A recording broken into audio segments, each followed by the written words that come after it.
A very good afternoon. My name is Megha Murthy, and I'm the editor in chief of Roundglass Sustain, a social impact initiative that tells stories of India's natural world. Science documentation and communication is a bridge, it's a window to the workings of this planet. But most importantly, it's a tool for change, both personal transformation and societal change. At Roundglass Sustain, we've always believed that science documentation and communication can create advocates for the natural world in a way that very little else can. Because it is effective communication of science that helps people build a connection with this world that otherwise seems so remote and unconnected to our daily busy schedules. It helps you see that everything is interconnected, and slowly but surely, you fall in love with this beautiful but very fragile planet.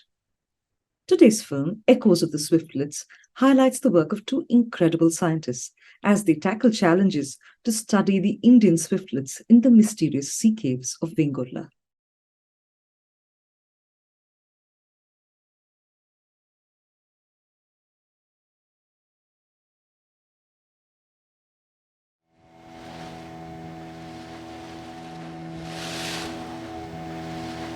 During my first visit, I could not land on the island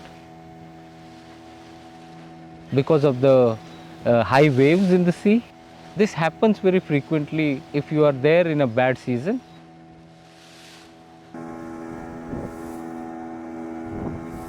See, the sea looks more calmer today. I hope this time it won't be that way. Yeah, let's hope. Better than last time.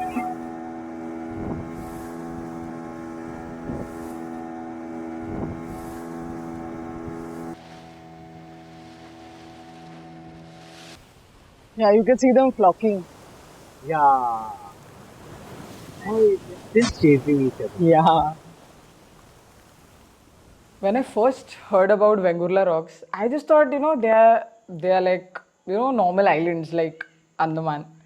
But then when I first visited them, I was like, oh my god, what are these?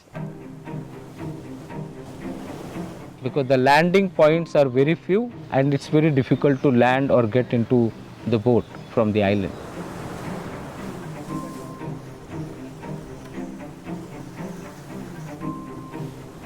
Waves were gushing from all the sides.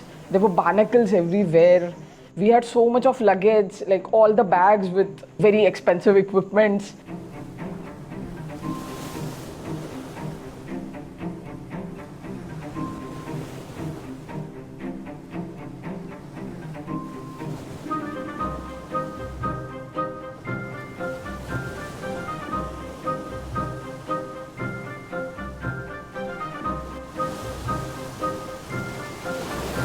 And I just kept on wondering, oh my god, I'm just going to lose some of my equipment or some of my bag is, going to fall.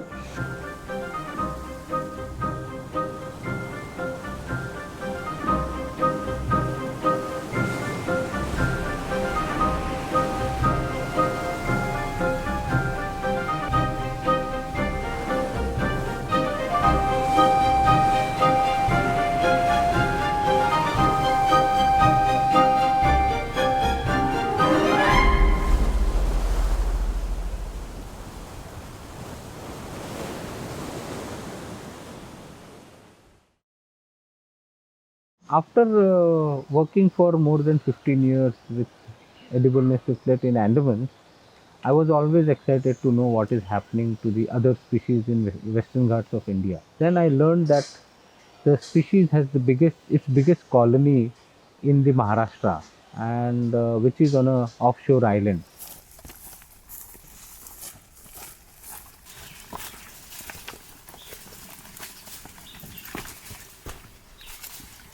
To understand the distribution of Indian swiftlet, we surveyed the west coast, Western Ghats, and offshore islands of Maharashtra. We checked all the possible potential habitats, which include natural caves, man made caves, different forts.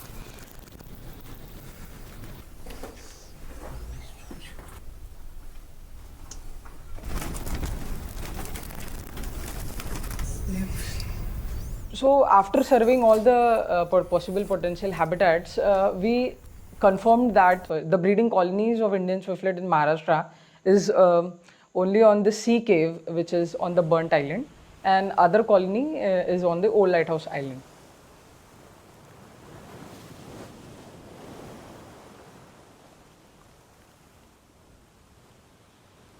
The Vengurla Rocks archipelago has around 23 islands, of which there are only 2 islands which have the colony of Indian swiftlets, and these 2 colonies are the only known breeding colonies in Maharashtra of the species.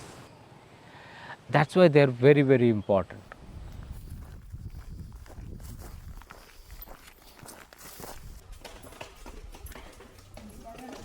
So in this landscape, as they haven't seen a girl working on those islands, people had a lot of questions and doubts and confusions. How as a woman I am going to stay on these islands? So even my boatman thought that how as a girl I'm going to land on the island. And on top of that, I was not finding any field assistant.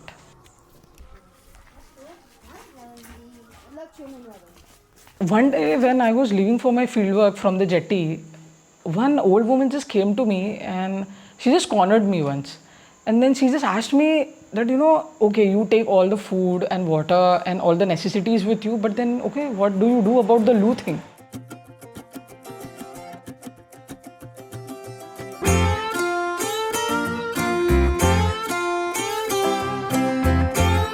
Then later, I just started building good friendship and good relationships with the community over here. And then gradually things started becoming easier.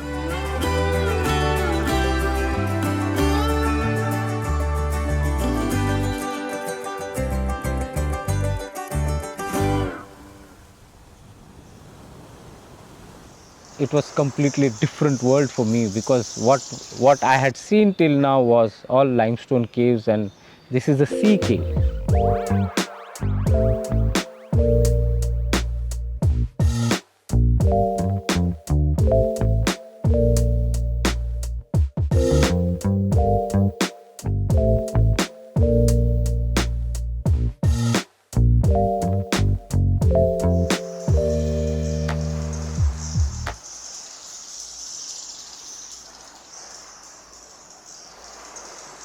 See, so there are a lot of pigeon feathers over here.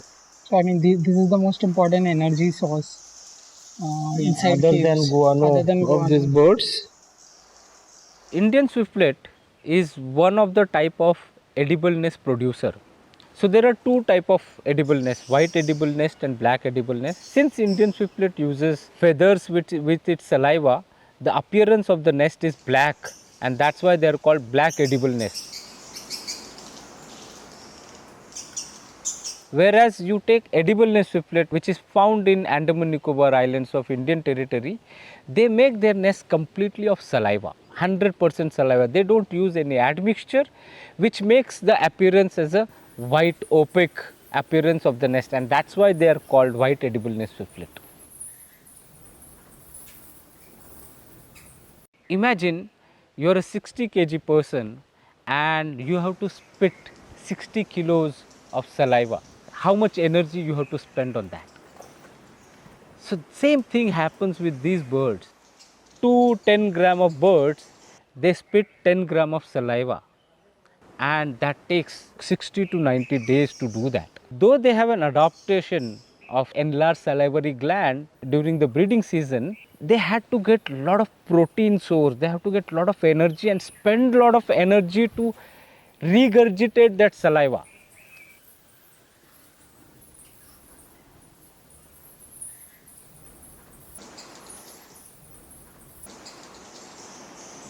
The biggest thing was to collect errorless scientific data in a very difficult habitat.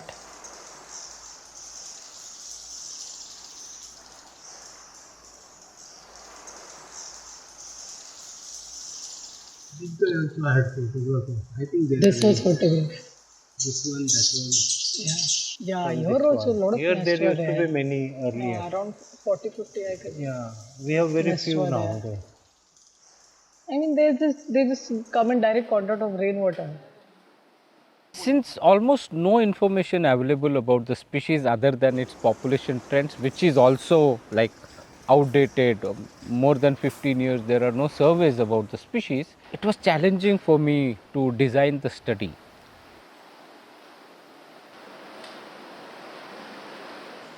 So, to be rational, I thought it will be good to understand its basic ecology, its breeding biology, and the population trend and distribution.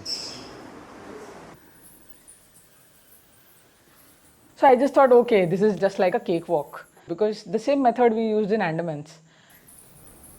The first day when I sat for roost count, I just saw some 10 birds coming. So I just had my tally counter and I just kept on counting. Okay, one, two. While entering the cave, they use this audible click. So when they use this click, I used to like click one, okay, and then again the second bird will come and I'll just count two, and this is how I counted the first 10 birds. But then as soon as it was like 6 o'clock in evening, what I see is like 1,000 birds entering at the same time, and then I was like, oh my god, this is not a cakewalk. This is going to be like very difficult.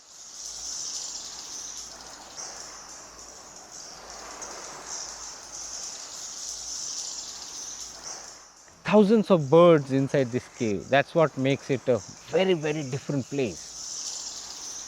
So basically, these birds, they are monogamous. They pair for life.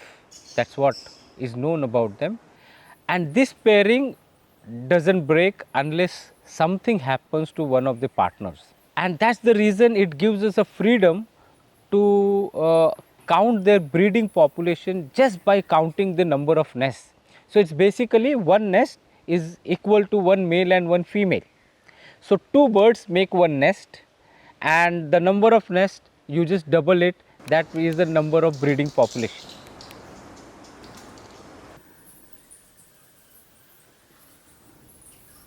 So, with all our torches and good equipment, we again kept on searching for the nest in the entire cave, and we have searched these nests each and every meter and each and every heights, looking into cracks and crevices.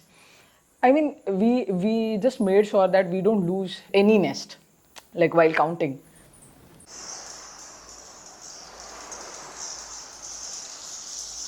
As these nests are sometimes at an accessible eye level and sometimes they're very high, so it's very difficult to reach those nests.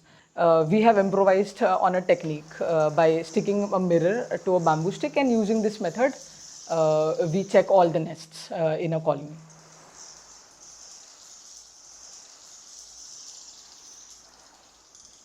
So, considering the bulk of data collection about these birds, the schedule of the bird and our schedule of collecting the data has to be very planned, as it's completely dependent on the swiftlet behavior. So, during this process, we really get very less time to sleep. So, we also had to make sure that we had to cook early before the swiftlets enter the cave so that they don't get disturbed by any of our activities.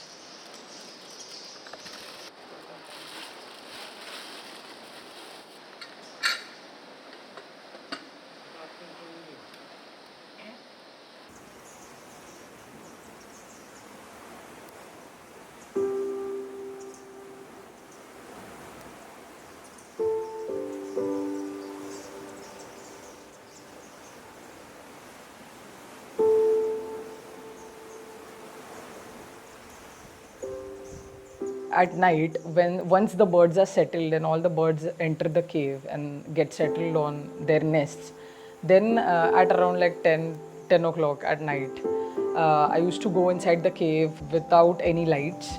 I mean, just the red light torch, and then used to scan the entire cave, like every meter, with the help of night vision binocular. And so yeah, so in this way we used to get the total population size of the breeding colony.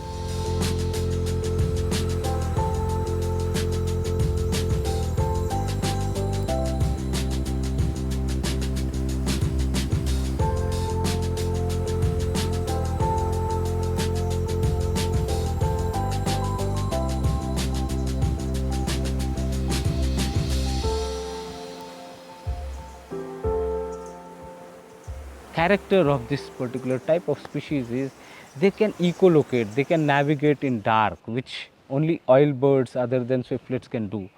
And this actually helps them to find out dark places in caves, isolated places, inaccessible places in caves, where they can be away from many of the natural and anthropogenic threats.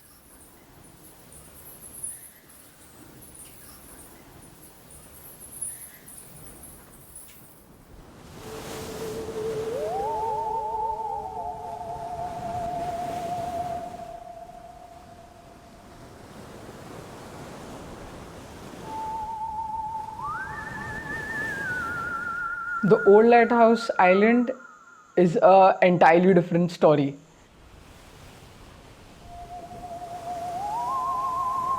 As this Swiftlet colony is inside an abandoned lighthouse which was made by the Britishers, it gave that feeling of haunting on that island. So, like initially when I was looking for field assistants, this was the main thing which created the most biggest challenge. I mean, nobody wanted to work on these islands because there was this myth of these islands being haunted.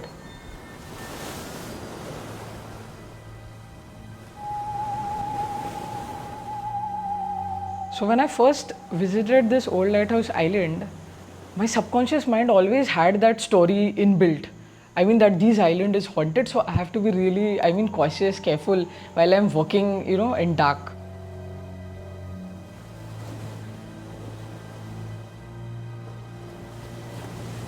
And I also remember that Dr. Series told me that when I am there, like sitting for the data collection, I cannot move from there. Even the ghost of the old lighthouse island appears in front of me.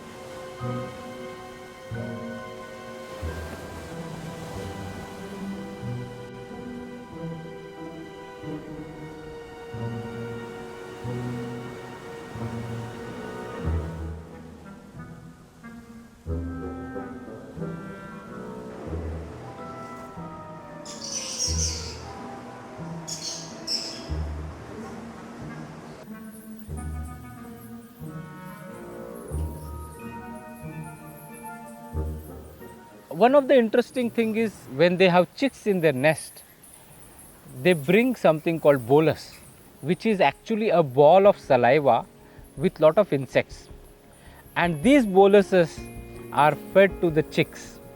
So they keep the boluses in their mouth and they bring to the nest. That is when they feed to the chicks, and it's lovely sight to see how these chicks beg and how these birds feed them, and they have their own way of regurgitating that bolus to feed these birds, to feed their chicks.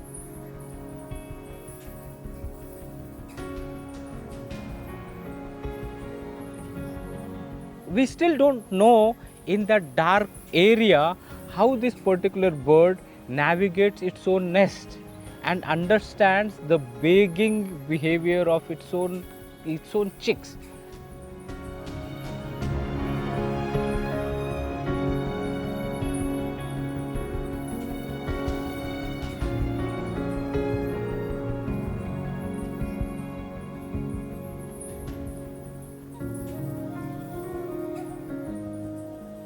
One night while I was scanning for the nests, I saw that there was a hole in one nest, and I was like scared that those that nest actually had two eggs, and I was wondering that the eggs shouldn't fall like from that hole, and the individuals which were there on the nest had not arrived by then.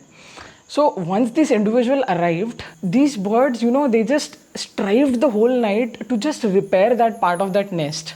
So I mean, this was amazing that how these tiny birds spend entire night on nest repairing.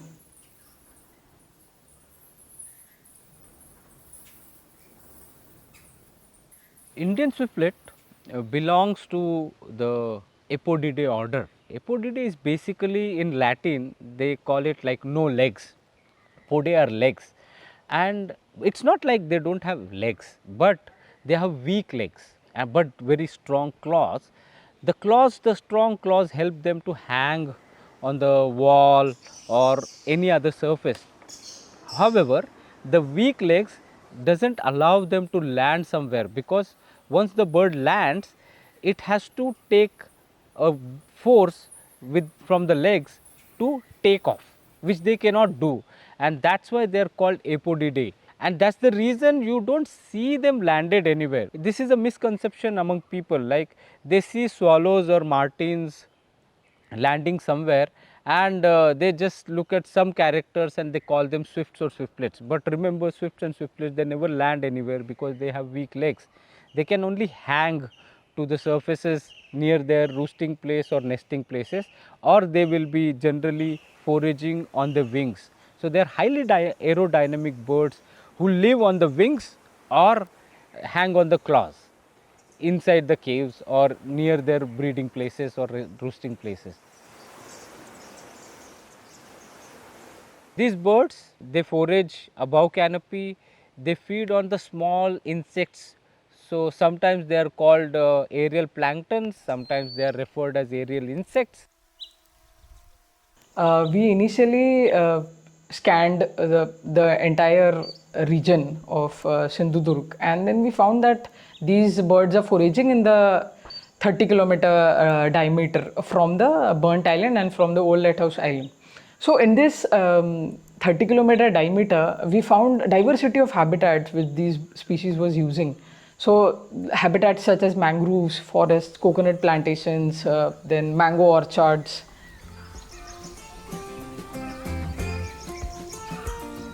So during this process, I have to use the binocular for the entire 12 to 14 hours from sunrise to sunset. I mean, it's like a whole day job. During this process, the local community were very welcoming. They provided me with food, water, and all the help which was required. They also allowed me to use the loos. And the most exciting habitat was wetland. So when I used to do the observations from sunrise to sunset, I used to record several activities of these birds, like several foraging behaviors of the birds, such as gliding, fluttering, then very different forms of flight patterns. And one of the most exciting time of the data collection was in evening, when these birds actually used to swiftly just drink water in the wetlands. And at the same time, they used to bathe and preen themselves in the flight itself.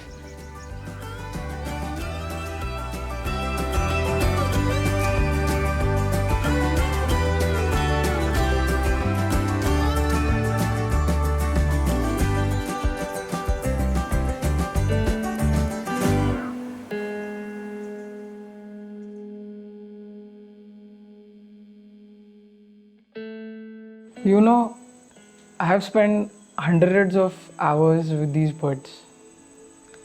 But when I'm not on these islands, my mind always keeps on traveling back just to check whether they are fine or how are they, what are they doing. I also understand that, this is all science. I mean, if we put in very practical words, this is just part of my scientific data collection. But I don't know, this doesn't work like this. I mean, I believe this is what we call as emotional bonding.